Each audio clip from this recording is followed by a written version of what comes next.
encouraging Israelis to establish communities on occupied Palestinian land. That is part of the land of Israel, and we are going to stay there forever. To the Palestinians, the settlements were always a land grab. Even many Israelis came to see them as an obstacle to peace.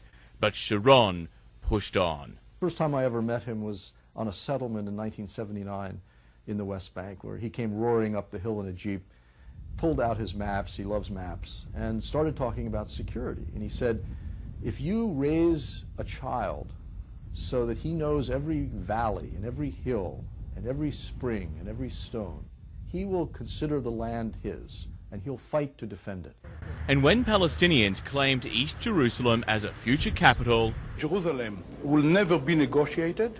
His political career appeared over when an Israeli inquiry found that as defense minister, he was indirectly responsible for the massacre of hundreds of Palestinian civilians at the Sabra and Shatila refugee camps in Lebanon. They were killed by Christian Lebanese militia, Israel's allies, and the inquiry found Sharon did nothing to stop it. But the 90s would see his political rebirth, first as foreign minister and ultimately as leader of his Likud party. Sharon then made his controversial visit to the Temple Mount. Muslims call it the noble sanctuary.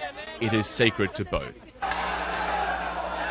A wave of violent protests followed. Palestinians say it was the start of the Second Intifada. He felt that slowly the right of the Jews even to visit temple is slipping away. So he took an act to demonstrate that. As attacks on Israelis increased, and after Yasser Arafat walked away from what many considered Israel's best ever peace offer at Camp David, Sharon was elected in a landslide.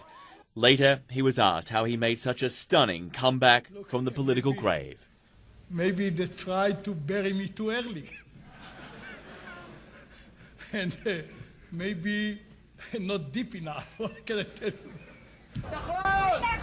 As the violence increased, he sent tanks and soldiers into Palestinian towns, ordered assassinations of Palestinian militant leaders. I think Sharon will be seen in history as one who has perpetrated most cruelties on the Palestinians. But early in his second term, Sharon suddenly made what was to many a surprising announcement. Israel will not remain in all the places where it is today. The father of the settlement said for Israel to survive as a Jewish state, it would have to give up all of Gaza and parts of the West Bank. By the summer of 2005, Sharon made good on his promise. Despite death threats and demonstrations, he forced 8,000 settlers to leave Gaza. A few weeks later, another 4 settlements in the West Bank were evacuated. But Sharon wasn't finished. Fed up with the small group of politicians within his own party who opposed the Gaza pullout, by year's end, Sharon had jumped ship, leaving the Likud and forming a new centrist party called Kadima. Early polling showed Sharon heading for a 3rd term, but many began to think what seemed to be unthinkable before. What would Israel be like without Ariel Sharon? John Vos, CNN.